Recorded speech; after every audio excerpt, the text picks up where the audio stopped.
Hi hello నమస్తే welcome back to my channel MMB Telugu channel. Hello my dear lovely family members and friends. ఈరోజు మనం అగ్ని పరీక్ష part 3లోకి వచ్చేసాము. ముందు దానిలో ఏం చెప్పుకున్నాము, అర్చనకి ఆమె భర్తకి ఫస్ట్ నైట్ రోజు సంభాషణ ఏం జరిగింది, అసలు అతను ఫస్ట్ నుంచి ఎలా ఉన్నాడు అని రాజేష్కి చెప్పేది చూసుకున్నాం కదా. ఇంకా అందులో కంటిన్యూషన్. ఆయన సరసం పూర్తి అయ్యాక సిగరెట్ వెలిగించుకొని పడుకొని పొగ వదులుతూ మళ్ళీ మొదలుపెట్టారు. నీకు కాలేజీలో బాయ్ ఫ్రెండ్స్ చాలామంది ఉండేవారా? ఉండే ఉంటారులే, మామూలుగా ఉండే అమ్మాయిలు చుట్టూతానే తిరుగుతారు అబ్బాయిలు. మరి ఇంకా కాస్త ఎర్రగా ఉంటే అబ్బాయిలు వెంట పడకుండా ఉంటారా అని అడిగాడు. ఉండేవారు బోల్డ్ మంది. తిరస్కారంగా అన్నాను, కావాలనే ఉడికించాలని. ఉత్తరాలు అవి రాసేవారా? నిన్ను పెళ్లి చేసుకుంటామని ఎవరు రాలేదా? లవ్ అఫైర్లు? ఉన్నమాటే అడుగుతున్నానులే. అలా కోపంగా చూస్తే నాకేం భయం ఏమిటి? చాలా హాస్యంగా అంటున్నట్టు వెటకారంగా అంటున్న ఆయన మాటలు చూస్తుంటే ఏడ్చి మొహం మీద కొట్టి గదిలోంచి బయటికి పోవాలనిపించింది. ఎంత నిగ్రహించుకున్నానో దేవుడికే తెలుసు. లవ్ అఫైర్లన్నీ మ్యారేజ్ల కింద మారతాయా? అదో సరదా అన్నాను నేను హాస్యంగా అన్నట్లు. అంటే ఒక్క ఉదుటన లేచిపోయారు. ఏమిటి, లవ్ అఫైర్లు ఉండేవా? ఎంతమందితో? సిగ్గు లేకుండా అదో సరదా అని చెప్తున్నావా? ప్రతి వెధవతో తిరిగి ఆఖరికి నన్ను వెధవని చేసి నా ఉద్యోగం అది చూసి నన్ను పెళ్ళాడావన్నమాట. ఇంకా ఏదో సరదాగా అడుగుతున్నాను నేను. నా ఎదుటే ఇలా తగేసి చెప్తున్నావు. ఏది మీరు మంచి వాళ్ళని మా వాళ్ళంటే ఒప్పుకున్నాను. నీ వరుస చూస్తే నాకు ముందు నుంచే అనుమానం వచ్చింది. చాలా తీక్ష్ణంగా అన్నారు. ఏం అనుమానం వచ్చింది నన్ను చూస్తే? కోపం ముంచుకు వచ్చినా శాంతంగానే అడిగాను. నీలాంటి అందమైన ఆడదాన్ని నమ్మకూడదని, బెల్లం చుట్టూ చీమల్లా మగాళ్ళు నీ చుట్టూ తిరిగితే నువ్వు చాలా గర్వంగా గొప్పగా అందరితో తిరిగి ఉంటావు అని కసిగా అన్నాడు. స్టాప్ ఇట్, ఆపండి. మీకెంత ధైర్యం నన్ను గురించి ఇలా మాట్లాడటానికి? ఆవేశంతో అన్నాను. మాటలు తడబడ్డాయి. మీరిలాగే ఇంకా మాట్లాడితే ఐ డోంట్ స్పేర్ యూ. చాలా తీవ్రంగా అన్నాను ఆయనతో. ఏం ఉన్నమాట అంటే ఉలికెక్కువని? ఏం నీవే అన్నావుగా బాయ్ ఫ్రెండ్స్ ఉన్నారని. ఏం చేస్తావేమిటి అని అన్నాను. మాటల్లో నిజమెంతో హాస్యమెంతో గ్రహించలేని మీలాంటి వారితో హాస్యం ఆడటం నాదే తప్పు. ఫ్రెండ్స్కి ప్రియుడికి తేడా తెలియని మీలాంటి వారితో అలా అనడం తప్పే. హాస్యం అంటే నమ్మడానికి నేనేమన్నా తెలివి తక్కువ అని అనుకుంటున్నావా? సరే, నేను రోజు ఒక బాయ్ ఫ్రెండ్తో తిరిగాను, లవ్ అఫైర్లు జరిపాను అని తెలిసిన మీరు మరి నన్నెందుకు చేసుకున్నారో తీక్షణంగా నిలేసి ప్రశ్నించాను. అందుకు అతను, ఏదో ఎర్రగా బుర్రగా ఉన్నామని మా వాళ్ళు ఊరికే చంపుతుంటే సరే అన్నాను. మళ్ళీ వక్రపు నవ్వు. సరే, నా అందం కావలసి చేసుకున్నారు, మరి ఇంకా నా గుణంతో మీకేంటి? నా గుణం చూడకండి అని అంది. ఇదిగో, ఇన్నాళ్ళు ఏ వెధ వేషాలు వేసావో నాకు తెలియదు, కానీ ఇప్పుడు ఇంకా నా భార్య అవి పిచ్చి వేషాలు వేస్తే మాత్రం ఊరుకోను తెలుసా? అంతగత్తమని విర్రవేగకుండా అందరి ఇళ్ళల్లాగా ఇంట్లో పడుండాలి తెలుసా అని అన్నాడు. ఆ క్షణంలో నా మనోభావాలు చెప్పడానికి మాటలు చాలు రాజేష్ గారు. మొదటి రాత్రి ఇలా మాట్లాడిన భర్తని ఏ భార్య అయినా ప్రేమించి గౌరవించగలదో నాకు తెలియదు, కానీ ఆ రోజు నేను ఆయన్ని ఎంత ద్వేషించానో నేను చెప్పలేను. నా కలలన్నీ కళ్ళలైపోయాయని ఎంత మోగగా రోధించానో ఆ భగవంతుడికే తెలుసు. నా అందమే నాకు శత్రువు అయిపోయింది రాజేష్ గారు. ఆ రాత్రే కాదు, ఈ 3 ఏళ్లుగా ప్రతి రాత్రి నాకు కాళరాత్రే. ఏ అనుభూతులు స్పందనలు లేకుండానే కట్టుకున్న భర్తని కాదనే వీలు లేక ఒళ్ళప్పగించాను. నా మనసు మొదటి రాత్రే స్పందనలు మరచి బండబారింది. ఇలాంటి సున్నిత సమస్యని ఎవరితో చెప్పుకోలేకపోయాను. నా భర్త ఇలా మాట్లాడేవాడు, నన్ను ఇలా అవమానించాడు, ఇలా మాటలతో హింసించాడు, ఇలా నా మీద అనుమానపడ్డాడు అని ఎవరితోనూ కన్నవాళ్ళకైనా చెప్పుకోలేని నా ఎమోషన్స్, ఫీలింగ్స్ అన్నీ నాకు నేనే దిగమింగుకొని కాపురానికి వెళ్ళాను. మొదటి రోజే అతని మొహాన్ని ఈడ్చి తన్ని గదిలో నుంచి బయటికి వెళ్ళి నలుగురికి ఎందుకు చెప్పలేదా అని తర్వాత ఎన్నిసార్లు అనుకున్నానో, ఎన్నిసార్లు అలా అనుకోవలసిన పరిస్థితి వచ్చిందో చెప్పలేను. ఈ 3 ఏళ్లలో మొదటి రాత్రి అనుభవం మిగతా రాత్రుల అనుభవాల ముందు చాలా స్వల్పం. కాపురానికి వెళ్ళాక కానీ ఈయన పూర్తి నిజ స్వరూపం తెలియలేదు. రాజేష్ గారు ప్రతి సంఘటన, ప్రతి మాట, ప్రతి చర్య నా మీద ఎంతటి ప్రభావాన్ని చూపాయో, నన్నెంతగా ఆయన పట్ల విముఖురాలిగా మార్చాయో చెప్పాలంటే రామాయణం, భారతం అంత అవుతుంది. ఈ 3 ఏళ్ళుగా ప్రతి నిమిషం ఈ పెళ్ళెందుకు చేసుకున్నానా అని మనసు ఏడవని క్షణం లేదు. ఏం పాపం చేస్తే ఇలాంటి మూర్ఖుటి పాలన పడ్డానో అని వగచని రోజూ లేదు. ఆయన మనిషి నిలువెల్లా విషం. ఆయన ప్రతి ఆలోచన వక్రం, ప్రతి మాట వికృతం. ఆయనకి అందరిలా సజావుగా ఆలోచించడం రాదు. ప్రతి చర్యకి విపరీతార్థాలు, ప్రతి మాటకి అనుమానాలు తప్ప ఆయన కంటికి ఏదీ సవ్యంగా కనపడదు. అనుమానం అనే పెనుభూతం ఆయనకి తోడు నీడ.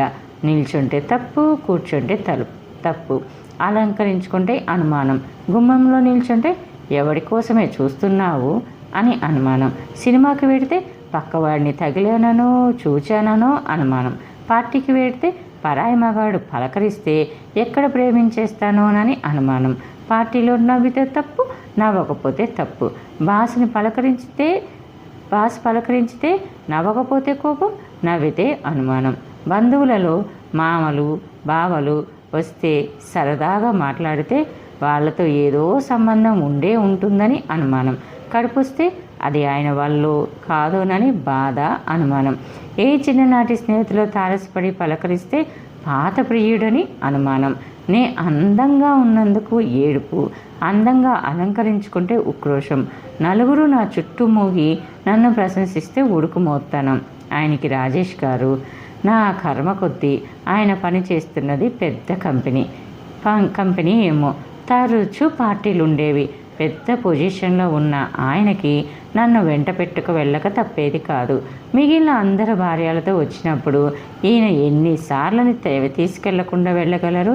అంచేత పార్టీలకి నన్ను తీసుకెళ్లడం తప్పనిసరి అయ్యేది.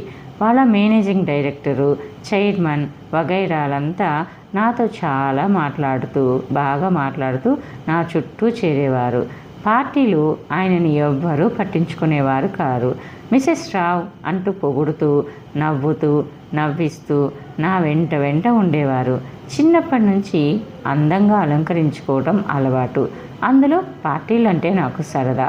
ఈ ఢిల్లీలో లేడీస్ అందరూ చాలా ఆడంబరంగా తయారై వెళ్ళేటప్పుడు నేను సింపుల్గా అలంకరించుకుంటే బాగుండదని నాకున్న మంచి చీరలన్నీ, latest hair styles, sleeveless, lipstick వగైరాలతో తయారై వెళ్ళేదాన్ని. అందరి కళ్ళు నా మీదే ఉండేవని నాకు తెలిసి గర్వంగా ఫీల్ అయ్యేదాన్ని. కట్టుకున్న మొగుడి దగ్గర లభించని మొప్పు పరాయి వాళ్ళ కళ్ళల్లో చూసి తృప్తి పడేదాన్ని. పార్టీలకు వెళ్ళేటప్పుడు ఎంత సరదాగా వెళ్ళేదానో వచ్చాక అంత నరకం చూపించేవారైనా.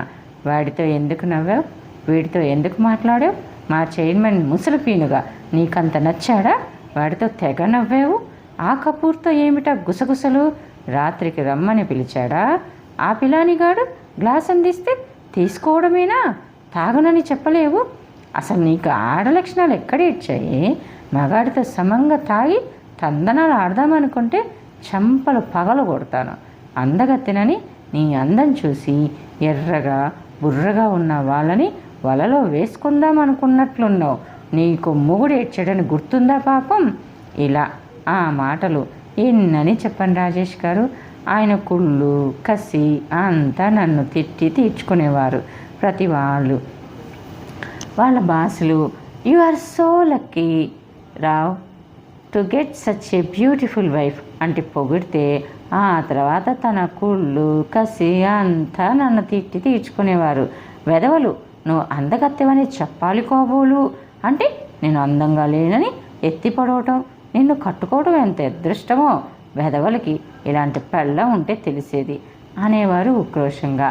పార్టీలో పలకరించిన వాళ్ళతో మాట్లాడకుండా ఎలా అలా సోషల్గా మూవ్ అయ్యే చోట ఏ మగవాడో నా పక్కన వచ్చి కూర్చుంటే అది నా తప్పన్నట్టు ఇంటికి వచ్చాక రాద్దంతం చేసేవారు. నాకు డ్రింక్ అస్సలు ఇష్టం లేదు, కానీ అలాంటి పార్టీలలో చాలాసార్లు రిఫ్యూజ్ చేసిన ఏ చైర్మనో స్వయంగా గ్లాస్ తీసుకొచ్చి బలవంతం చేస్తే మరీ మొండికెత్తటం అసహ్యంగా ఉంటుందని గ్లాస్ తీసుకొని అలా తాగుతున్నట్లు నటించేదాన్ని. దానికి ఒక గొడవ. మొదట్లో పార్టీలంటే చాలా సరదాగా ఉత్సాహంగా అనిపించేది. ఈయనలాంటి మనిషితో సంసారం మధ్య ఔటింగ్ ఒక్కటే కాస్త ఓదార్పు.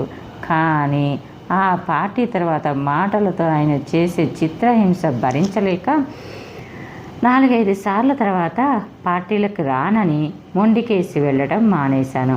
ఆ పార్టీలలో అందరూ అడిగారు కాబోలు. వాళ్ళ బాస్ 2 సార్లు చూసి డైరెక్ట్గా నాకు ఫోన్ చేశాడు, రావటం లేదేం అంటూ. మీరు లేదే పార్టీకి అందమే లేదు అంటూ వస్తాననే వరకు వదలలేదు. బాస్ గట్టిగా చెప్పాడు అని కాబోలు ఆయన పార్టీకి రమ్మన్నారు. నేను చచ్చినా రాను, మీ మాటలు భరించే శక్తి నాకు లేదు అంటూ తెగేసి చెప్పాను. అవతల వాళ్ళ ఒత్తిడి నేను ఇలా రాను అనడంతో ఆయనకి తిక్కరేగింది. ఆ వెధవలకి నువ్వు లేందే పార్టీలో రంజు లేదనే స్థాయికి వచ్చారంటే నువ్వు వాళ్ళని ఎంత ఎంకరేజ్ చేసి ఉంటావో నాకు తెలుస్తుంది. వాళ్ళకంటే మంచివాడు ఎవరన్నా ఇంటి దగ్గర దొరికాడా ఏమిటి? నన్ను అలా పార్టీకి వెళ్ళనిచ్చి ఇలా ఎవరినన్నా ఇంట్లోకి పిలుస్తావా? చదువు సంస్కారం ఉన్న ఓ ఉన్నత ఉద్యోగి ఇలా మాట్లాడగలడంటే ఎవరూ నమ్మరు. కానీ ఆయన్ని ఎంత హీనస్థితికైనా దిగజారేస్తుంది ఆయన అనుమాన రోగం. ఆయన మెంటల్లీ సిక్ అన్నది నాకు అర్థమైనా ఎంతకని ఆ మాటలు భరించగలను. ఆయననే ఒక్కో మాట శూలాల హృదయాన్ని తూట్లు పరుస్తుంటే సహించలేక ఎదిరించేదాన్ని. ఆయన అన్నదానికి చెప్పు దెబ్బ కొట్టినట్లు జవాబిస్తుంటే నోరు కాకుండా చెయ్యి చేసుకోవడం ఆరంభించారు. ఆయనకి ఓ రకమైన ఇన్ఫీరియారిటీ కాంప్లెక్స్ ఉంది. అందమైన దాన్నని ఆశపడి గొప్ప కోసం చేసుకున్న తర్వాత నా అందం ఆయనకి ఆనందం కలిగించడానికి బదులు ఇబ్బంది కలిగించింది. తను నా ముందు ఎవరికి ఆనరని, నేను అందమైన దాన్ని కనుక అందరూ నన్ను చూస్తారని, మాట్లాడి స్నేహం చేసుకుంటారని, తన గురించి ఎవరూ పట్టించుకోరని, ఎలా మాట్లాడినా వాళ్ళతో నేను అట్రాక్షన్లో పడతానని ఒక భయం, అనుమానం. తనని నిర్లక్ష్యం చేస్తానేమోనని బాధ, ఉక్రోషం. తన అనుమానం కోసం నన్ను ఇల్లు వదలకుండా కట్టడి చేసి, గుమ్మం కదలకుండా ఒత్తిడి చేసి పెడితే నేను సహించకుండా ఎదురు తిరిగేనని కోపం, కసి. నన్నింట్లో కట్టిపడేయడానికి వీలు లేకుండా తన ఉద్యోగరీత్యా పార్టీలకి వాటికి వెంట పెట్టుకు వెళ్ళాల్సి రావడం వల్ల బాధ. ఇవన్నీ కలిసి ఆయన్ని అదో రకం కాంప్లెక్స్లో పడేశాయి. భార్యని కదా, తనేం చేసినా పడుండాలి అన్న ఆయన ఊహని నేను ఆమోదించకుండా ఎదురు తిరగడంతో ఆయన అహం దెబ్బతినటం. ఆ కోపం, కసి తీర్చుకోవడానికి కూర బాగాలేదు, నీళ్లు చల్లగా తగలడ్డాయి, షర్టు బొత్తం కుట్టి ఏడవలేదేం లాంటి కారణాలు వెతికి తిట్టి నన్ను మాటలతో చిత్రహింస పెట్టి ఆనందించే శాడిస్ట్ మెంటాలిటీని అలవర్చుకొని కొంతవరకు కసి తీర్చుకునే ఆయన మనస్తత్వం రాను రాను నాకు అర్థమైనా ఆయన నీచత్వాన్ని, హేమైన మాటల్ని ఆమోదించేంత సహనం, శాంతి నాలో తగ్గిపోయాయి. ఫలితంగా ఇద్దరం ప్రతిరోజు ఒకరిని ఒకరు ద్వేషించుకుంటూ బతకసాగాం. ఆయన అనే మాటలు, విసుర్లు, తిట్లు అన్నీ సహించి 3 ఏళ్ళు ఎలా పడున్నానా అని ఇప్పుడు నాకు అనిపిస్తుంది. కొత్తలో కొన్నాళ్ళు ఆయన తత్వం అర్థం చేసుకోవటానికి, అర్థమయ్యాక మారతారేమోనని ఆశ కొన్నాళ్ళు. తర్వాత కాపురం వదిలి, మొగుడిని వదిలి ఎలా వెళ్ళాలి? వెళితే అందరూ ఏమంటారోనని జంకు బిడియం ఓ పక్క. కన్నవాళ్ళకైనా ఈయన గురించి ఏం చెప్పాలి, ఎలా చెప్పాలి అన్న ఆలోచన కొన్నాళ్ళు. ఇలా రకరకాల ఆలోచనలతో ఏడాది గడిచిపోయింది. ఈలోగా నెల తప్పటం, నా ప్రమేయం లేకుండానే, ఏది ఆలోచించే వ్యవధి లేకుండానే పాప పుట్టేయటం. పాప ఆలనా పాలనా మధ్య అట్టే ఇల్లు వదలకపోవడంతో ఆయన అనుమాన రోగం కాస్త తగ్గి పైశాచిక ప్రవృత్తి తగ్గింది అన్నది కూడా నేను గుర్తించలేనంత బిజీగా పాపతో రోజులు గడిచిపోయాయి. అసలు మనిషిని ఒక స్థితికి చేరాక కొన్ని విషయాలు అలవాటయ్యి బాధించటం మానేస్తాయేమో. ఒక రకమైన విరక్తి, వైరాగ్యం మనిషిని చుట్టుముడుతుందనుకుంటాను. ఏమిటి మనిషి, నా కర్మ కొద్ది దొరికాడు, ఈ భర్త నేనేం పాపం చేశానని ఇలా జరిగింది, అందరిలా నన్ను ఎందుకు ఆదరించడు నా భర్త అని కుమిలిపోయే ఆలోచనలు పాప పుట్టాక అంతగా బాధించడం మానేశాయి. ఇంతే కాబోలు నా అదృష్టం, ఇంతే పెట్టి పుట్టాను కాబోలు. జీవితం అంటే కోరిందల్లా దొరకదు, దొరికిన దాంతో సరిపెట్టుకోవాలి కాబోలు. పెళ్ళయి పిల్ల పుట్టాక మొగుడిని కాపురాన్ని వదిలిపెడితే ఎవరు హర్షిస్తారు? ఎక్కడికి పెడతాను అసలు? ఈ పిల్లని ఒంటరిగా ఎలా పెంచుతాను? ఆ కష్టాల కంటే ఏదో మొగుడిని రాజీ పడి బతికేయడం నయమేమోనన్న ఆలోచనలతో బతుకుతూ రాజీ పడిపోయి ఏదో ఇంట్లో ఆయనతో అట్టే మాటలు పెంచకుండా అంటి ముట్టనట్టుగా ఉంటూ పని పాటలు చూసుకుంటూ పాపతోటి లోకంగా కాలం వెళ్ళదీయటానికి అలవాటు పడ్డాను. అదేం మనిషో, కట్టుకున్న భార్యని ఆదరించలేకపోయినా కన్న బిడ్డని కూడా ముద్దుగా దరికి తీయని ఆయన వింత మనస్తత్వాన్ని చూస్తే ఆశ్చర్యం అనిపించేది. పాప ఎంత తెల్లగా బొద్దుగా నల్ల జుట్టు, చక్రాల్లాంటి కళ్ళతో రబ్బరు బొమ్మల ముద్దులు మూటకట్టు చూసిన ప్రతి వాళ్ళు ఎత్తుకొని ముద్దాడేటట్లు ఉండేది. ఆయన మాత్రం అంటీ ముట్టనట్టు ఉండేవారు. పాప ఏడిస్తే ఇదిగో పాప ఏడుస్తుంది అనడం తప్ప ఏ బాత్రూంలోనో నేను వచ్చి ఎత్తుకోవాల్సిందే. ఆయన గారి మూడు బాగుండి పాప నవ్వుతూ కబుర్లు చెబితే చిటికలు వేసి ఈల వేసి పిలవటం అపురూపం. గునుగున పాకి వచ్చి బోసి నవ్వులు నవ్వే పసిపాపని చూసి చూడనట్టు తప్పుకు వెళ్ళే ఆ మనిషిని ఏమనుకోవాలో నాకు అర్థమయ్యేది కాదు. అంతగా ఎప్పుడైనా ఏడుస్తుంటే ఎత్తుకొని ముళ్ళ మీద ఉన్నట్టు, అబ్బా అది లేచినప్పుడే బాత్రూమ్కి వెళ్ళాలా, ఏడ్చిందంటే వదలదు ముండి అంటూ విసుక్కొని 2 నిమిషాల్లో చేతిలో పెట్టేవారు. తప్పటడుగులు వేసి వచ్చి ఎత్తుకోమని చేయి చాచే కన్నబిడ్డని ఎత్తుకోకుండా వెళ్ళే తండ్రి మనస్తత్వం అర్థం చేసుకోవాలంటే ఎవరికన్నా కష్టమే. నేను ఎప్పుడన్నా నొచ్చుకొని ఏదన్నా అంటే, నాకు చిన్నపిల్లల్ని ఎత్తుకోవడం అలవాట్లేదు, ఉచ్చపోస్తారు, అయినా ఎత్తుకొని మోస్తేనే ప్రేమ ఉన్నట్ట, దానికి ఎన్ని గౌన్లు కొన్నాను, బొమ్మలు కొన్నాను, మహా నీకొక్కటికే అన్నీ తెలిసినట్టు మాట్లాడుకో, అన్నిట్లో నా తప్పులు వెతకటమే నీకు పని అని చిరచిరలాడేవారు.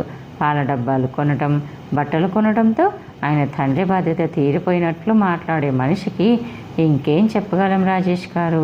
3 ఏళ్ళంటే ఓ 1000 రోజుల కాపురంలో ఇద్దరూ కలిసిమెలిసి బతకాల్సిన భార్యాభర్తల మధ్య గుర్తుంచుకోదగ్గ ఒక్క తీపి గుర్తైనా నాకు లేదు.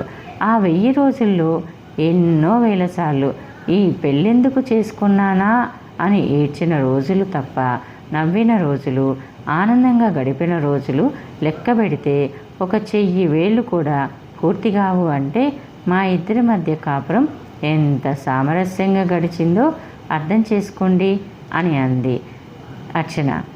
సరే, ఇన్నాళ్ళు లేనిది నిన్న కొత్తగా ఏం జరిగిందని ఆయన మిమ్మల్ని అంతలా అర్ధరాత్రి ఇంట్లోంచి తరిమారు అని అడిగాడు రాజేష్.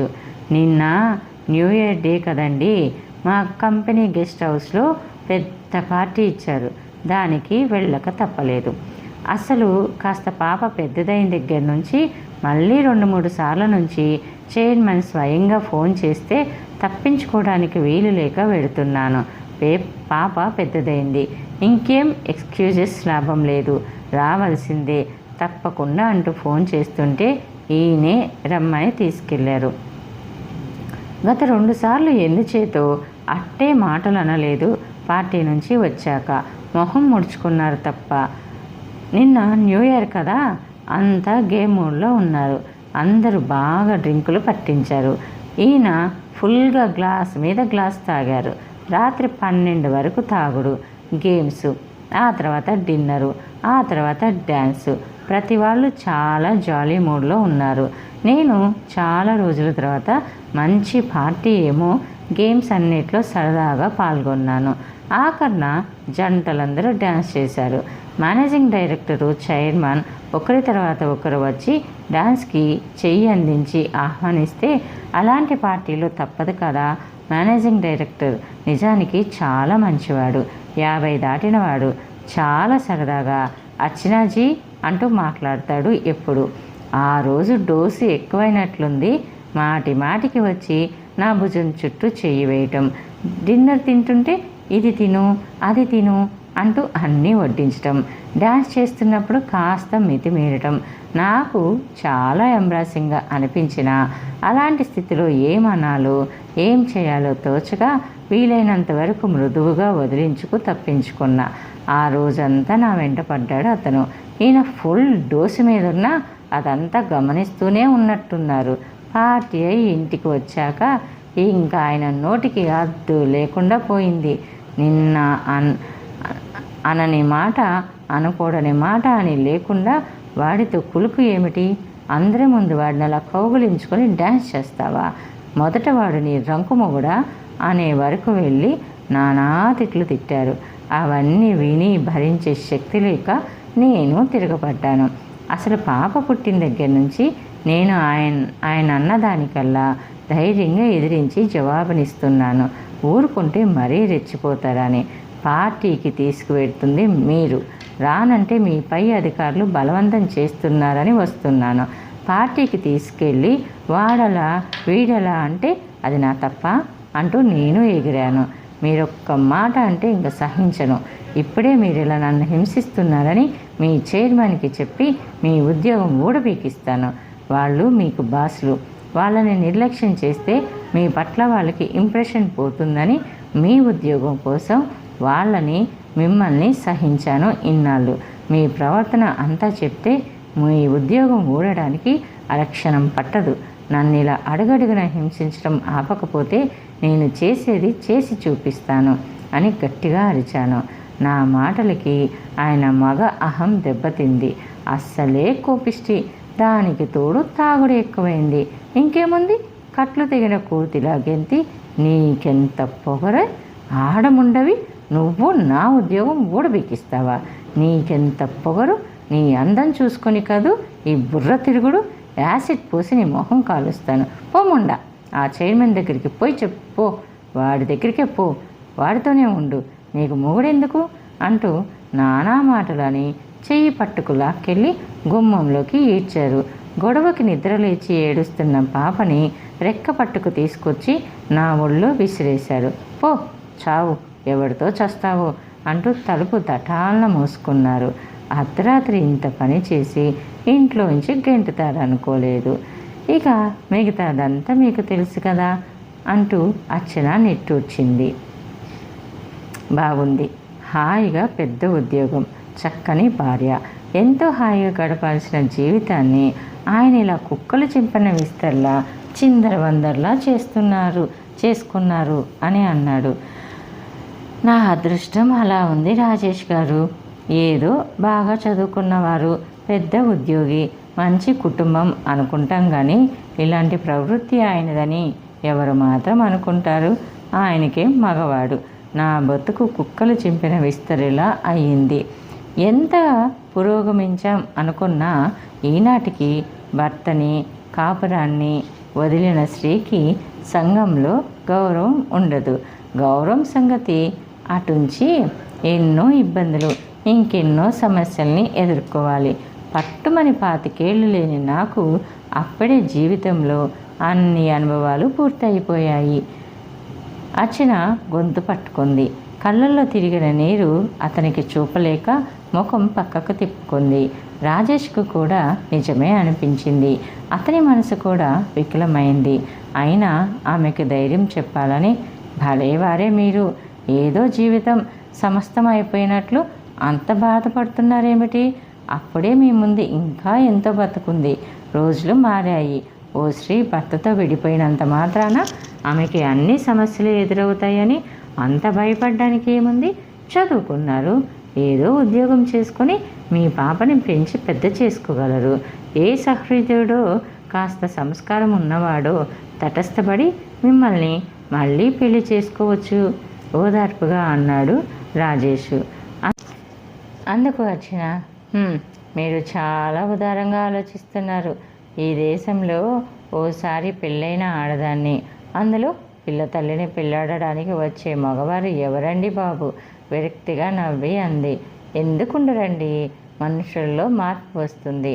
అందరూ మీరు అనుకున్నంత కుసంస్కారంగా ఆలోచించరు. మీరు రెండో పెళ్ళి అయినా మీ అందం చూసి లేక మీ ఉద్యోగం చూసి ఆశపడి వచ్చే వాళ్ళు ఉండరంటే నేను నమ్మను అని అన్నాడు. సర్లేండి, ఇప్పుడు ఆ మాటలు అప్రస్తుతం. ఇప్పుడు అసలు నేనేమీ ఆలోచించే స్థితిలో లేను. ఇంటికెళ్ళాలి, మా వాళ్ళని కన్విన్స్ చేయగలగాలి. వాళ్ళు నేను ఇలా రావడంలో తప్పు లేదని నమ్మాలి. నాకు ఒక దారి దొరికే వరకు ఆదుకోవడానికి సిద్ధపడాలి. నాకంటూ ఏదో ఉద్యోగం దొరికి పాపని పెట్టుకు ఉండాలి.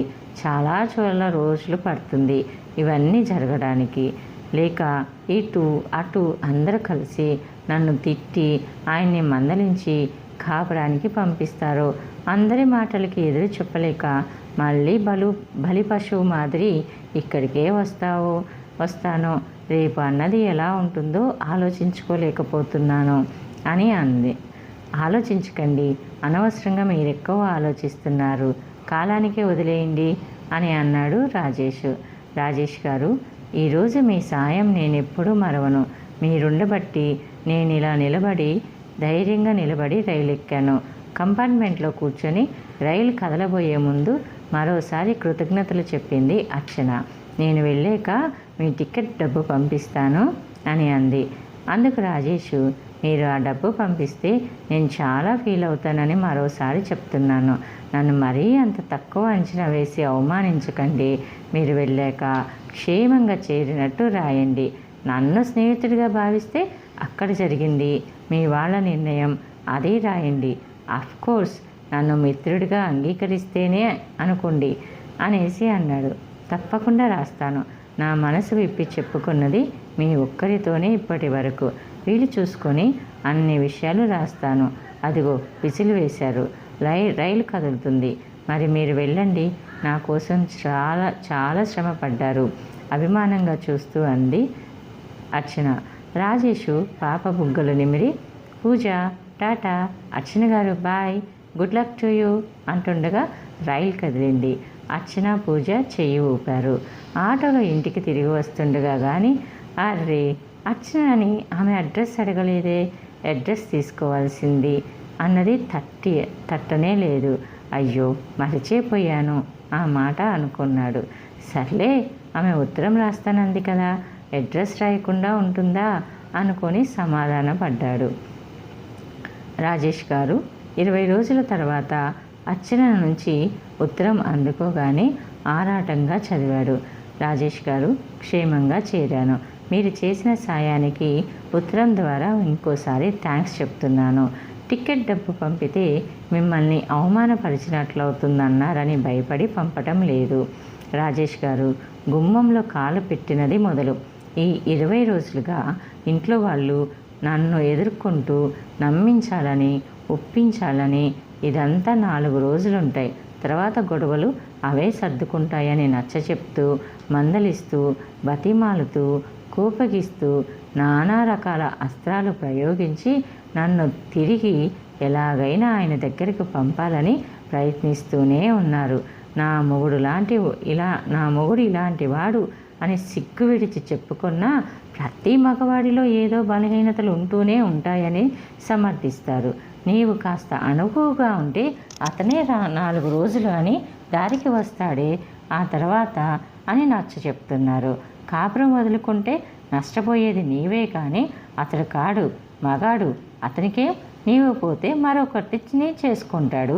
రేపొద్దున ఈ పిల్లని పెట్టుకొని కష్టాలు పడాల్సిందే నీవే అని భవిష్యత్తును భూతద్దంలో చూపించి ఎన్ని రకాలుగా భయపెట్టాలో అన్ని రకాలుగా భయపెట్టారు. నువ్వు అందగత్తెవి, నీ అందం తనకి దక్కకుండా ఇంకెవరికన్నా దక్కుతుందేమోనని అతని భయం. అర్థం చేసుకుంటే అతని మనస్థితి నీకు అర్థమవుతుంది. మగవాడిగా నాన్న అల్లుడి మనస్తత్వాన్ని విపులీకరించి నమ్మించాలని ప్రయత్నించారు. కాపురం వదిలిన ఆడదాన్ని కన్న తల్లి అయినా ఆదరించదే. నా మాట విను. తల్లిగా కాకుండా ఆడదానిగా చెప్తున్నా. నీకు గౌరవం, మర్యాద పుట్టింటి ఆడపడుచుగా ఆదరణ భర్త దగ్గరున్నప్పుడే కానీ లభించదు. చదువుకున్న అమ్మ కూడా ఆడదాని బాధ అర్థం చేసుకోకుండా కేవలం అమ్మల భవిష్యత్తుని చూపించి భయపెట్టి ఒప్పించాలని ప్రయత్నించింది. మేం వెళ్ళి అతనితో మాట్లాడతాం. ఇక ముందు ఇలా జరగడానికి వీలు లేదని చెప్పి ఒప్పిస్తాం. నీకు తెలియదు, చిన్నతనం, ఆవేశంతో మాట్లాడుతున్నావు. ఈ ఆవేశం తగ్గాక కావాలనుకున్నప్పుడు నీకు మళ్ళీ దొరకదు కాపురం. ఎల్లకాలం మేముండం నిన్ను ఆదుకోవడానికి, ఆదరించడానికి. బిడ్డని, అందులో ఆడపిల్లని ఒంటరిగా పెంచి పెద్ద చేసి పెళ్లి చేయటం అంటే మాటలు కాదు. చదువుకున్నాను, ఉద్యోగం చేస్తానంటావు. ఎంత సంపాదించినా, ఏం చేసినా ఈ సమాజంలో స్త్రీ ఒంటరిగా నెగ్గుకు రావటమే కష్టమే తల్లి. నీ మేలు కోరేవారమే. మా మాట విను. అభిమానం, కోపం, నచ్చ చెప్పలేని నిస్సహాయత, ఒప్పించలేని అసమర్థత అన్నీ కలిసి అమ్మా నాన్నల్ని నా మీద దండెత్తింప చేశాయి. వాళ్ళ కోపం నా మంచి కోరే అని నాకు తెలుసు. కానీ ఆయన మారే మనిషి కాదని, కుక్కతోక వంకర పోదని అందరూ మందలిస్తే 4 రోజులు ఊరుకొని 5వ రోజు మళ్ళీ మొదలుపెట్టే మనస్తత్వం ఆయనదని నాకు తెలిసినట్టు వాళ్ళకి ఎలా తెలుస్తుంది? ఏ వంక దొరక్కపోతే కూర తగలెట్టావని, నీళ్ళు చల్లగా ఉన్నాయని, షర్ట్ బొంతం కుట్టలేదని, ప్యాంట్ ఇస్త్రీ లేదని, ఇంకేం లేకపోతే నవ్వావనని, ఏడ్చానని, ఇలా ప్రతి దానికి అనుక్షణం ఆయన కట్టుకున్న భార్యని మానసికంగా హింసించే శాడిస్ట్ అని ఎంతకని చెప్పి నమ్మించడం? ఇవన్నీ అనుభవించిన వారికి అర్థమయ్యే విషయాలే. కానీ నాకు ఇలాంటి సర్దుకొని బతికే కాపురం అక్కర్లేదని, నన్ను మనస వాచ కోరి నన్ను అలరించి మురిపించే భర్త కావాలి. కానీ కట్టుకున్నందుకు కలకాలం ఏడుస్తూ రోజు తిట్టుకుంటూ కొట్టుకుంటూ సర్దుకు బతికే బతుకు వద్దని చెబితే ఎవరూ అర్థం చేసుకోరే. పూజ కొద్దీ పురుషుడన్నారు. నీవింతే పూజ చేసావు, ఇంతే దొరికింది. దొరికిన దాన్ని కాదనుకొని పోతే ఇంకో ఏదో దొరుకుతుందని ఆశ ఉందా నీకు? నిన్ను అలరించి మురిపించే భర్త మళ్ళీ వస్తాడా? అలాంటి పిచ్చి ఆశలు ఉంటే మానుకో. ఈ దేశంలో ఓ పెళ్ళైన ఆడదాన్ని, అందులో పిల్ల తల్లిని చేసుకోవడానికి ముందుకు వచ్చే మగాడున్నాడా?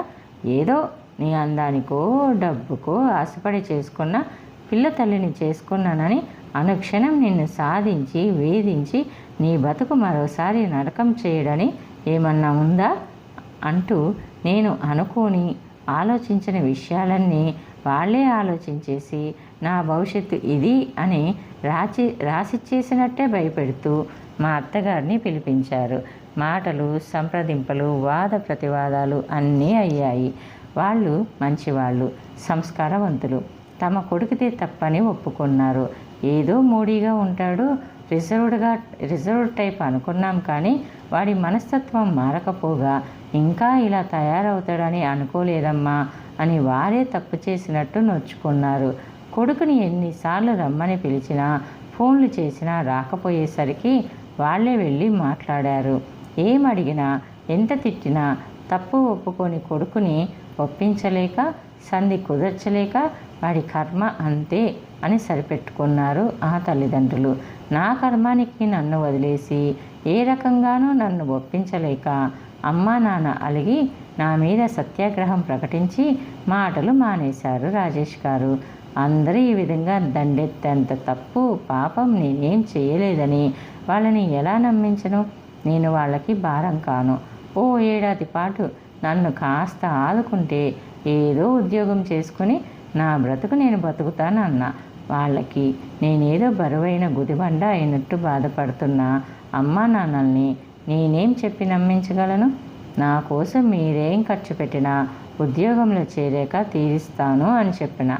కూతురికి అన్నం పెట్టలేక కాదే, నువ్వు సంపాదించి డబ్బు తెచ్చేటంత గొప్పదానివి అవుతావులే, నీ డబ్బు కోసమే ఏడుస్తున్నాం అంటూ కటువుగా మాట్లాడే వాళ్ళని ఏం చేయను? నన్నెవరో వచ్చి పెళ్ళాడేస్తారని, ఇంతకంటే మంచివాడు వచ్చి నన్ను ఆనంద డోలికల్లో తేలి ఆడిస్తాడని ఆశపడటం లేదని, నాకు ఇంకేమున్నా లేకపోయినా కనీసం మనశ్శాంతి అయినా ఉండాలని అన్నిటినీ వదులుకొని వచ్చానని వాళ్ళకెందుకు తట్టలేదు? నా కనీస కోరిక అది. నాకు భర్త వద్దు అని. ఓ ఆడది అంటే ఎంత మనసు విరిగిపోయి ఉంటుంది అని తల్లిదండ్రులకైనా ఎందుకు తట్టదో నాకు అర్థం కావటం లేదు రాజేష్ గారు. ఏది ఏమైనా నేను ఎవరి మాట వినిపించుకోదలుచుకోలేదు. మంచో చెడో, కష్టమో నిష్ఠూరమో, రేపు ఏం జరగబోయినా నేను ధైర్యంగా ఎదుర్కోవాలని నిర్ణయించుకొని ఆ సంగతి నా తల్లిదండ్రులతో చెప్పేశాను. ఇక లాభం లేదని నా వాళ్ళు నా కర్మానికి నన్ను వదిలేశారు. నేను కాస్త పరిస్థితులు చల్లబడ్డాక ఉద్యోగ ప్రయత్నాలు ఆరంభిస్తాను. అప్పుడే 2-3టికి అప్లై చేశాను. బీఈడీ చేయమంటున్నారు మా లెక్చరర్ ఒక ఆవిడ. ఎంఏ బీఈడీ ఉంటే కానీ లెక్చరర్ ఉద్యోగం రాదు ఈ రోజుల్లో. ఆ ఉద్యోగం నీకు సరిపోతుంది ఆఫీసుల్లో వాటికంటే అని అన్నారు. సీటు దొరికితే చదువుతాను, లేకపోతే ఏదో ఉద్యోగం దొరికేవారు వరకు ట్యూషన్స్ అయినా చెప్పాలని నిర్ణయించుకున్నాను. ఇది జరిగిన సంగతి. ఈ 20 రోజులుగా అందరినీ ఎదుర్కొని మానసికంగా శారీరకంగా అలసిపోయాను. నన్ను అర్థం చేసుకున్న మీరొక్కరైనా ఉన్నారని సంతోషం. నాకు ధైర్యం చెబుతూ 4 మాటలు రాస్తే సంతోషిస్తాను. అర్చన. ఉత్తరం చదివి నిట్టూర్చాడు రాజేషు. తప్పకుండా అర్చన, తప్పకుండా ధైర్యం చెప్పడానికి నేనున్నాను. ధైర్యం చెప్పడానికే కాదు, చేయూతనివ్వడానికి కూడా సిద్ధంగా ఉన్నాను అర్చన అనుకున్నాడు రాజేష్ పదే పదే. గత 20 రోజులుగా అర్చన వెళ్ళిన దగ్గర నుంచి అతని మనసులో మెదిలిన ఆలోచనలకి ఆ ఉత్తరం రూపు కల్పించింది. అర్చన కాపురం వదిలేస్తే తను ఎందుకు అర్చనని పెళ్ళాడకూడదు? అర్చన అందం అతని కళ్ళ ముందు కనబడి నిద్రని దూరం చేసినప్పుడు అతనికి ఆలోచన వచ్చింది ఒక రాత్రి. నిజమే, ఎందుకు పెళ్ళాడకూడదు? తప్పేమిటి? భర్తని వదిలేసిన స్త్రీని మళ్ళీ పెళ్ళాడకూడదని రూల్ ఏమన్నా ఉందా? ఆ పెళ్లిలో ఆమెకి దొరకని ఆనందాన్ని, అనురాగాన్ని తానందిస్తాడు. ఇన్నాళ్ళు సుఖానికి నోచుకొని ఆమెకి సుఖం అందిస్తాడు. ఆమెని ఆరాధిస్తాడు, అలరిస్తాడు, మురిపిస్తాడు. భవిష్యత్తుతో అర్చన ఇంకా దుఃఖపడే అవసరం రానంతగా ప్రేమిస్తాడు. తను చాలా దూరం ఆలోచిస్తున్నాడు. అప్పుడే కళ్ళెం లేని గుర్రంలా పరిగెడుతున్న అతని ఆలోచనని బలవంతంగా ఆపుతున్నాడు. ఏమో, అర్చన ధైర్యం సన్నగిల్లి అందరూ బలవంతం చేస్తే మళ్ళీ కాపురానికి వచ్చేస్తుందేమో. భర్త అంత తేలిగ్గా ఆమెని వదిలేస్తాడా? ఆమె తల్లిదండ్రులు అతని వాళ్ళు అందరూ అంత సులభంగా కాపురం వదులుకోవడానికి అంగీకరిస్తారా? ఆమె నిజంగా ఆ భర్త నుంచి విముక్తురాలై వస్తే తను తప్పకుండా ఆమెకి పునర్జన్మ ఇస్తాడు. అర్చన అందం వ్యర్థమైపోకూడదు అనుకుంటూ అర్చన వెళ్ళాక ప్రతిరోజు ఉత్తరం కోసం ఎదురు చూస్తూ రకరకాల ఆలోచనలతో సతమతం అయిపోయాడు రాజేష్. ఉత్తరం ప్రతిరోజు ఆశ నిరాశల మధ్య అతని మనసు ఊగిసలాడిపోయేది. తనేమిట ఇంత పిచ్చివాడైపోతున్నాడు? ఒక వివాహిత స్త్రీ, ఓ బిడ్డ తల్లి కోసం ఇంత ఆరాటపడుతున్నాడెందుకు? ఆమె కాపురం వదులుకోవాలన్న తన కోరిక సమంజసమేనా? తను ఆమెను పెళ్లి చేసుకుంటే తన వాళ్ళెటు ఒప్పుకోరు, హర్షించరు. కనీసం సమాజమైన హర్షిస్తుందా? తనకెవరి లెక్క లేదు.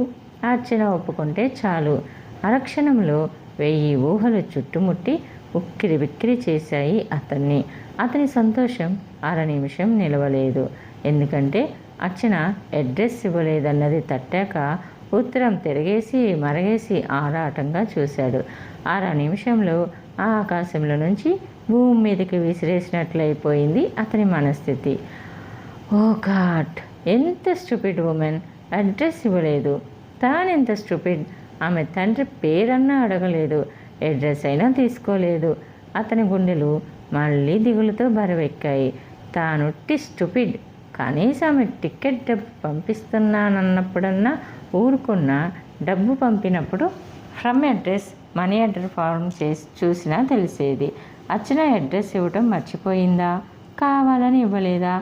ఇవ్వదలచినప్పుడు తనని ఉత్తరానికి జవాబు ఎందుకు రాయమంటుంది?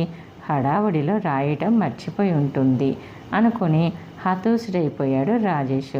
ఆమెని ఎలా కాంటాక్ట్ చేయటం, అడ్రస్ ఎలా సంపాదించటం? ఏలూరు లాంటి ఊళ్ళో ఆమె తండ్రి పేరన్నా తెలియకుండా ఎక్కడని ఆమెని వెతకటం? గత 2 ఏళ్లుగా ఆమె కోసం, ఆమె ఉనికి తెలుసుకోవడం కోసం ఎన్ని రకాల ప్రయత్నాలు చేశాడు. ఈనాటికి ఇలా హఠాత్తుగా కనిపిస్తుందని ఏనాడన్నా ఊహించాడా తను? ఈ 2 ఏళ్లుగా ఏదో వంకలు చెప్తూ, పెళ్ళి వాయిదా వేస్తూ, తల్లిదండ్రుల ఒత్తిడిని తట్టుకుంటూ అర్చన కనిపిస్తుందన్న ఆశతో కాలం జరుపుకు వస్తున్నాడు. ఆఖరికి తల్లి డిసెంబర్లోక పెళ్ళి చేసుకోకపోతే మరి జన్మలో నీ ముఖం చూడను అని బెదిరించింది. డిసెంబర్ వరకు తనకి తాను గడువు ఇచ్చుకున్నాడు. ఇప్పుడు ఇంకా అర్చన కనిపించింది. ఇక ఒక్కరోజు కూడా ఆలస్యం చేయడు తను. ఈ నిరీక్షణ అధికమైపోయి తన నర్వ్స్ మీద దెబ్బతీస్తుంది. అటో ఇటో రేపు తేల్చేయాలి అని అనుకున్నాడు రాజేష్. ఇక నెక్స్ట్, అర్చన, నేను ఒక మాట సుటీగా అడుగుతాను, దానికి మీరు అంతే సుటీగాను జవాబు ఇవ్వాలి. ఉపోద్ఘాతం లేకుండా అడుగుతున్నాను. నేను మిమ్మల్ని పెళ్లి చేసుకోవాలనుకుంటున్నాను. ఆహా, అడ్డు రాకండి నా మాటకి. నేను ఈ 2 ఏళ్లుగా మీకోసమే పెళ్లి చేసుకోకుండా వెయిట్ చేశాను. ఇప్పుడు ఇంకా మీ జవాబు ఎస్ ఆర్ నో. ఒక్క మాట చెప్పండి.